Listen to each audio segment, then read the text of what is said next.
اللہ تبارک و تعالیٰ کے بابرکت نام سے ابتدا ہے جو دلوں کے رازوں سے خوب واقف ہے۔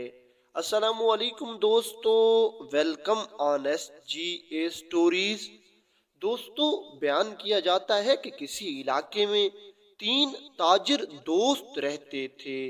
اب ان 3 تاجروں میں خوب دوستی تھی اور آپس میں ایک ساتھ یہ تجارت کرتے تھے۔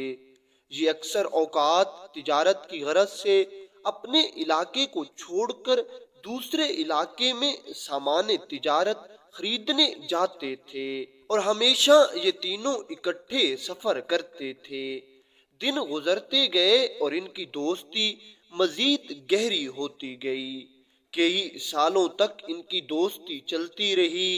اب ان تینوں نوجوانوں نے شادیاں کر لی تھیں اور اللہ تعالیٰ کی ذات بھی ان تینوں سے خوش تھی اور تینوں کا کاروبار خوب چل رہا تھا۔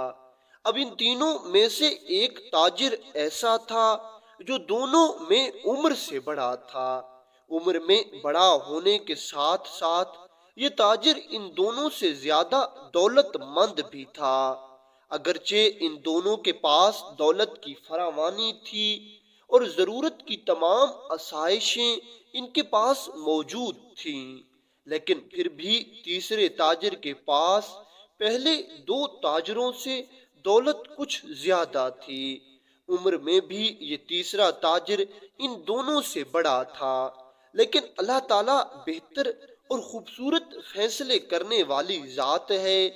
دونوں تاجروں کی اولاد تھی، لیکن یہ تیسرا تاجر جو دونوں سے عمر میں بڑا تھا اور اس کے پاس دونوں سے دولت بھی زیادہ تھی، اس کی اولاد نہیں تھی۔ شادی کو کئی سال ہو چکے تھے لیکن یہ ابھی تک بے اولاد تھا۔ اللہ تعالیٰ نے اس کو اولاد جیسی نعمت سے ابھی تک سرفراز نہیں فرمایا تھا۔ خیر، لیکن یہ تاجر اللہ تعالیٰ کا شکر ادا کرتا اور دعائیں کرتا رہتا۔ اس کو یقین تھا کہ کبھی نہ کبھی اللہ تعالیٰ مجھے ضرور اولاد جیسی دولت بھی عطا فرمائے گا۔ خیر، دن گزرتے گئے۔ ایک دن یہ تینوں تاجر سامان تجارت خریدنے کے لیے اپنے شہر کو چھوڑ کر دوسرے شہر کی طرف جا رہے تھے۔ ابھی یہ راستے میں تھے اور آپس میں ہنسی مذاق کرتے ہوئے سفر کر رہے تھے۔ اب یہ تیسرا تاجر جس کی اولاد نہیں تھی، اس کی ایک عادت تھی۔ یہ اپنی خدمت کے لیے ہر وقت سفر میں اپنا ایک غلام ساتھ رکھتا تھا اور اس کے لیے اکثر اوقات یہ 3 دوست اور چوتھا اس بے اولاد تاجر کا غلام، یہ چاروں مل کر سفر کرتے تھے۔ آج بھی کچھ ایسا ہی تھا اور یہ 4 سفر کر رہے تھے۔ بس فرق اتنا تھا کہ غلام ان 3 دوستوں سے تھوڑا سا پیچھے ہٹ کے چل رہا تھا اور یہ تینوں دوست آپس میں گفتگو کرتے ہوئے سفر کر رہے تھے۔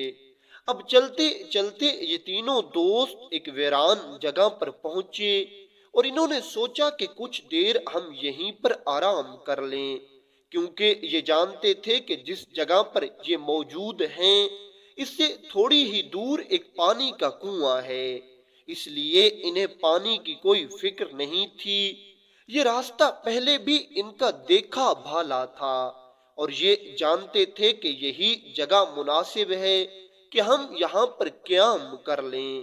خیر، انہوں نے ایک مناسب جگہ دیکھی اور وہیں بیٹھ کر انہوں نے کھانا کھایا اور کچھ دیر آرام کرنے لگے۔ جب تھوڑی دیر یہ آرام کر چکے اور ان کو پیاس محسوس ہوئی تو یہ تینوں تاجر چل کر کنویں کی طرف گئے، کیونکہ اب یہ چاہتے تھے کہ ہم کنویں سے تازہ پانی نکال کر خود بھی پئیں اور اپنے برتنوں میں بھی بھر لیں، تاکہ ضرورت کے مطابق بعد میں اس تازے پانی کو استعمال کیا جا سکے۔ یہ تینوں تاجر دوست کنویں پر پہنچے اور یہ پانی پینے لگے۔ تھوڑی ہی دیر میں کسی ایک کی نظر پاس پڑے ہوئے پتھر پر عورتوں کے لباس پر پڑی۔ تینوں آگے بڑھے اور انہوں نے دیکھا کہ یہ عورتوں کا لباس تھا اور یہ کئی جگہ سے پھٹا ہوا تھا۔ یہ تینوں دوست یہی سوچ رہے تھے کہ یہاں کچھ نہ کچھ تو ایسا ضرور ہوا ہے جس وجہ سے یہ کپڑے یہاں پڑے ہیں، کیونکہ پہلے تو ایسا کوئی لباس یہاں نہیں ہوتا تھا۔ آج یہ عجیب بات تھی۔ دوسرا یہ بھی تھا کہ کنویں سے تھوڑی دور ہی گھنا جنگل تھا، اس لیے ان کا شک یقین میں بدل گیا کہ ہو سکتا ہے کوئی بیچاری عورت ہو یا لڑکی ہو اور اس پر کسی جانور نے حملہ کیا ہو اور وہ اب اپنے آپ کو بچانے کے لیے جنگل میں کہیں چھپ گئی ہو۔ اب یہ تینوں دوست فیصلہ کر لیتے ہیں کہ ہم تینوں اس بیچاری کی مدد ضرور کریں گے۔ اس لیے یہ تینوں دوست جنگل میں چلے جاتے ہیں اور یہ جنگل میں تلاش کرنے لگتے ہیں کہ کوئی ایسا شخص جو مصیبت میں ہو، کوئی ایسی عورت جو کسی پریشانی میں مبتلا ہو۔ تھوڑی دیر تلاش کرنے کے بعد انہیں جنگل میں گھنی جھاڑیوں کے پیچھے ایسا محسوس ہوا کہ وہاں پر کوئی چھپا ہوا ہے۔ یہ تینوں دوست ہمت کر کے آگے بڑھے، کیونکہ گھنی جھاڑیوں کے پیچھے کوئی جنگلی جانور بھی ہو سکتا تھا، لیکن یہ تینوں ایک ساتھ آگے بڑھے۔ جب یہ تینوں قریب پہنچے تو ادھر سے ایک نسوانی آواز آئی، میرے جسم پر کپڑے نہیں ہیں، تم جو کوئی بھی ہو میرے قریب مت آنا، میں ایک باحیا لڑکی ہوں اور میں نہیں چاہتی کہ میں اس حالت میں آپ لوگوں کے سامنے آؤں۔ میں نے اپنے بدن کو بڑی مشکل سے پتوں سے چھپا رکھا ہے۔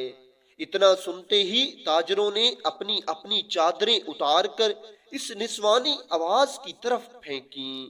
اس لڑکی نے اپنے گرد وہ چادریں لپیٹ لیں اور یہ اپنے جسم کو پوری طرح سے ڈھانپ کر ان تینوں دوستوں کے سامنے آ گئی۔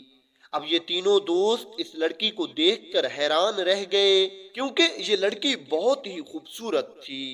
دیکھنے سے معلوم ہوتا تھا کہ یہ کسی بادشاہ کی بیٹی ہے اور کسی مصیبت میں مبتلا ہے، اس لیے تینوں کا اس پر دل آ گیا۔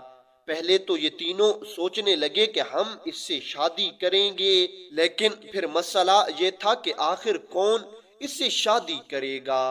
جو تاجر بھی اس سے شادی کرتا وہ دوسرے دو تاجروں کو کیا سمجھاتا؟ آخر دوسرے دو تاجر اس بات پر کیسے راضی ہوتے کہ تیسرا تاجر اس خوبصورت اور نوجوان شہزادی سے شادی کر لے؟ اس لیے کافی دیر سوچ بچار کرنے کے بعد ان تینوں تاجروں نے یہ فیصلہ کیا کہ اس شہزادی کو اس بوڑھے تاجر کی بیٹی بنا دیا جائے، جس کی اولاد نہیں ہے، اس طرح اس کو ایک بیٹی مل جائے گی۔ اب یہ تاجر اتنا بھی بوڑھا نہیں تھا، لیکن کیونکہ ان دونوں تاجروں سے عمر میں بڑا تھا اس لیے اس کو بوڑھا کہنے لگے اور یہ کہنے لگے کہ یہ ہم سے زیادہ دولت مند ہے، اس لیے وہ اس شہزادی کی اچھی طرح سے نگہداشت بھی کر سکے گا، کیونکہ پہلے یہ بہت ہی نازوں کی پلی ہوئی لگتی ہے، لگتا ہے یہ کسی بادشاہ کے شاہی محل میں رہتی تھی، اس لیے ضروری ہے کہ اس کو بادشاہ کے محل جتنی سہولیات نہ صحیح حتی الامکان سہولیات مہیا کی جائیں۔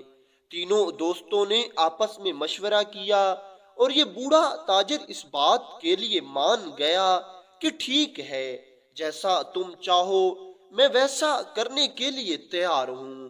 بس پھر کیا تھا، اس بوڑھے تاجر نے اپنے دونوں دوستوں کے سامنے اس لڑکی کے بارے میں قسم اٹھا دی کہ میں آج سے اس کو اپنی بیٹی مانتا ہوں اور میں اس کو اپنی سگی بیٹی کی طرح پالنے کی کوشش کروں گا، اس کو ہمیشہ خوش رکھوں گا اور میری اس قسم کا گواہ خود رب ذوالجلال ہے۔ اب یہ وہ زمانہ تھا کہ لوگ اچھے تھے، جب لوگ قسم اٹھاتے تھے تو اس قسم کو نبھاتے بھی تھے۔ اس بوڑھے تاجر نے قسم اٹھائی اور پھر اس نے اپنی قسم پر ثابت رہ کر دکھایا۔ اور اس نے اس شہزادی کو سچ مچ اپنی بیٹی بنا لیا۔ اب مسئلہ یہ تھا کہ آگے سفر مشکل تھا، اس لیے شہزادی کو ساتھ لے کر جانا کوئی اچھی بات نہیں تھی، کیونکہ آگے سفر کی مشکلات ان تینوں تاجروں کے سامنے تھیں۔ دوسرا یہ بھی ہے کہ انسان کسی بھی وقت راہ ہدایت سے بھٹک سکتا ہے۔ جب انسان کے پاس گناہ تک رسائی موجود ہوتی ہے تو بڑے سے بڑا پارسا انسان بھی نہ چاہتے ہوئے بھی کبھی اس گناہ کی طرف ضرور مائل ہوتا ہے۔ اس لیے ان تینوں نے یہ فیصلہ کیا کہ اس شہزادی کو واپس بھیج دیا جائے۔ اس بوڑھے تاجر نے اپنے غلام کو حکم دیا کہ تم میری بیٹی کو میرے گھر میں لے جاؤ اور میری بیوی کو کہنا کہ یہ میری امانت ہے اور میرے واپس آنے تک میری امانت کی خوب حفاظت کرے اور اچھی طرح پرورش بھی کرے۔ غلام نے بوڑھے تاجر کا حکم ملتے ہی شہزادی کو ساتھ لیا اور واپسی کا ارادہ کر لیا۔ اب یہ غلام اور شہزادی واپس آنے لگے اور وہ تینوں تاجر آگے سفر کے لیے نکل پڑے۔ ابھی تھوڑا راستہ ہی طے ہوا تھا کہ غلام کے دل میں شیطان آ گیا۔ اس نے سوچا کہ مالک کو اب اس بارے میں کون بتائے گا، کیوں نہ میں اس کے ساتھ بدکاری کر لوں اور پھر اسے جان سے مار ڈالوں گا اور مالک کو یہی کہوں گا کہ وہ مجھ سے بھاگ گئی اور غیر محرم تھی، اس لیے میں نے اس کو پکڑنے کی کوشش بھی نہیں کی۔ بس یہی سوچ کر یہ شہزادی کی طرف آگے بڑھنے لگا۔ پہلے تو شہزادی اس کو سمجھاتی رہی، لیکن جب شہزادی کو سمجھ آ گئی کہ اب یہ خبیث ضرور میری عزت سے کھیلے گا اور میری عزت خراب کرے گا، تو شہزادی بیچاری مجبور ہو گئی اور شہزادی اس نوجوان غلام سے کہنے لگی تم ایسا کرو کہ کسی جگہ پر قیام کر لو اور پھر اپنے کپڑے اتار کر میرے پاس آ جاؤ۔ جب اس غلام نے ایسا سنا اور اس نے شہزادی کی بات مان لی اور اس نے ایسا ہی کیا۔ اس نے اپنے کپڑے اتارے تو اس نے کپڑوں میں سے اپنا خنجر نکال کر ایک طرف رکھ دیا، دوسری طرف یہ شہزادی اسی طاق میں تھی کہ کب یہ اپنا خنجر نکال کے رکھے اور میں کسی طرح سے اس کا خنجر اٹھا لوں۔ شہزادی نے اس شخص کو اپنی ادائیں دکھا کر اس کو کچھ حد تک مدہوش کیا اور نظر بچا کر اس کا خنجر اٹھا لیا اور پھر خنجر اٹھا کر اس کے سامنے آ گئی اور اس پر ایک خنجر کا وار کر کے اس کو زخمی کر دیا اور خود شہزادی خنجر لے کر واپس بھاگ گئی، کیونکہ اب یہ اس شہر میں نہیں جا سکتی تھی۔ اس شہر میں تو اسے کوئی بھی نہیں جانتا تھا، اس لیے شہزادی دوبارہ سے اسی جنگل میں آ گئی۔ اب شہزادی کے پاس خنجر تھا اور ان تاجروں کی دی ہوئی چادریں تھیں جس سے شہزادی نے اپنا بدن ڈھانپا ہوا تھا۔ ادھر شہزادی پھر جنگل میں آ چکی تھی، ادھر وہ تینوں دوست جب جنگل میں سفر کر رہے تھے تو ان پر ایک جنگلی درندے نے حملہ کر دیا۔ کیونکہ یہ تینوں اس حملے کے لیے تیار نہیں تھے، اس لیے اس حملے نے ان تینوں دوستوں کو بہت نقصان پہنچایا اور اس جنگلی شیر نے تینوں دوستوں کو زخمی کر دیا اور تینوں دوست جس طرف ان کا منہ آتا گیا اسی طرف بھاگ گئے۔ ساتھ میں یہ بوڑھا تاجر بڑی مشکل سے اپنی جان بچا کر بھاگ آیا، لیکن بوڑھا تاجر بھی زخمی ہو چکا تھا۔ اب بوڑھے تاجر کے پاس بھی سوائے اللہ کے نام کے کچھ بھی نہیں تھا۔ اب ادھر یہ بوڑھا تاجر اسی جنگل میں بھٹک رہا تھا، ادھر یہ نوجوان لڑکی خنجر لیے جنگل میں بھٹک رہی تھی۔ کافی دیر بھٹکنے کے بعد جنگل میں دونوں کی آپس میں ملاقات ہو گئی۔ پہلے تو شہزادی ڈر گئی، لیکن جب اس نے غور کر کے دیکھا تو یہ وہی تاجر تھا جس نے اس کو اپنی بیٹی بنایا تھا۔ جب دوسری طرف اس بوڑھے تاجر نے بھی شہزادی کو دیکھا تو شہزادی کو فوراً پہچان لیا۔ یہ بوڑھا تاجر شہزادی کو اس حال میں دیکھ کر بہت پریشان ہوا اور اس کو حیرت ہونے لگی کہ یہ شہزادی یہاں پر کیسے پہنچی۔ اس نے شہزادی کو بٹھا کر شہزادی سے ساری کہانی پوچھی تو شہزادی نے اس کو سب بات بتا دی کہ کس طرح آپ کے غلام نے مجھ پر بری نظر ڈالی اور میں اپنی عزت بچا کر وہاں سے بھاگ آئی اور میں نے اس کو اسی خنجر سے زخمی بھی کر دیا ہے۔ یہ بوڑھا تاجر اپنے غلام کی اس بددیانتی پر بہت غصہ ہوا، لیکن اب یہ کچھ نہیں کر سکتا تھا کیونکہ نہ ہی اب اس کے پاس وہ غلام تھا اور نہ ہی اس کے وہ دونوں دوست اس کے ساتھ تھے۔ اس لیے جب شہزادی نے اس بوڑھے تاجر سے پوچھا کہ آپ اس جنگل میں اور اس حال میں کیا کر رہے ہیں، تو اس بوڑھے تاجر نے بھی اپنی ساری کہانی بتا دی کہ کس طرح ہم پر جنگل میں ایک جنگلی جانور نے حملہ کیا اور اس نے تینوں کو زخمی کر دیا اور ہم تینوں اپنی اپنی جان بچا کر بھاگ گئے اور اس طرح ہم تینوں ایک دوسرے سے بچھڑ گئے۔ اب نہ جانے میرے باقی دو دوست کس حال میں ہوں گے۔ ادھر یہ شہزادی اور یہ بوڑھا تاجر یوں ہی آپس میں باتیں کر رہے تھے کہ اسی وقت جنگل میں گھوڑوں کے ٹاپوں کی آواز سنائی دینے لگی اور دیکھتے ہی دیکھتے سپاہیوں کا ایک گروہ شہزادی کے قریب آ گیا۔ جب ان لوگوں نے شہزادی کو دیکھا تو یہ فوراً شہزادی کے پاس آئے اور انہوں نے شہزادی سے پوچھا آپ کو کچھ ہوا تو نہیں؟ اب آپ کے مزاج کیسے ہیں؟ شہزادی نے جب اپنے سپہ سالار کو دیکھا تو اس کی جان میں جان آئی اور اس نے سپہ سالار کو حکم دیا کہ میری سواری تیار کی جائے اور واپس محل چلیں۔ ادھر یہ بوڑھا شخص یہ دیکھ کر حیران تھا کہ یہ لوگ کون ہیں۔ شہزادی نے اس بوڑھے تاجر سے کہا اگر آپ نے مجھے اپنی بیٹی بنایا ہے تو اب مجھے اپنی خدمت کرنے کا موقع بھی دیا جائے اور مجھ پر اعتبار کر کے آپ میرے ساتھ آئیں۔ باقی کی باتیں میں سب تمہیں اپنے گھر میں جا کر بتاؤں گی۔ یہ بوڑھا تاجر اس اپنی شہزادی بیٹی سے کہنے لگا میں تو تمہارے ساتھ چلا آؤں گا لیکن میرے باقی دو دوست اسی جنگل میں مجھ سے بچھڑ گئے ہیں، میں پہلے ان کو تو تلاش کر لوں۔ شہزادی بوڑھے تاجر سے کہنے لگی آپ بے فکر ہو جائیں، آپ میرے ساتھ چلیں، آپ کے باقی دونوں دوست ہم تلاش کر لیں گے۔ اور یہ کہہ کر شہزادی نے سپہ سالار کو حکم دیا جاؤ جنگل کا کونا کونا چھان مارو اور دو تاجر ہیں جو زخمی حالت میں تمہیں جنگل میں کسی کونے میں ملیں گے، انہیں بھی ڈھونڈ کر محل میں لے آؤ۔ شہزادی اور یہ بوڑھا تاجر کچھ سپاہیوں کے ساتھ محل کی طرف چل پڑے اور باقی سپاہی ان دو تاجروں کے لیے جنگل میں چلے گئے۔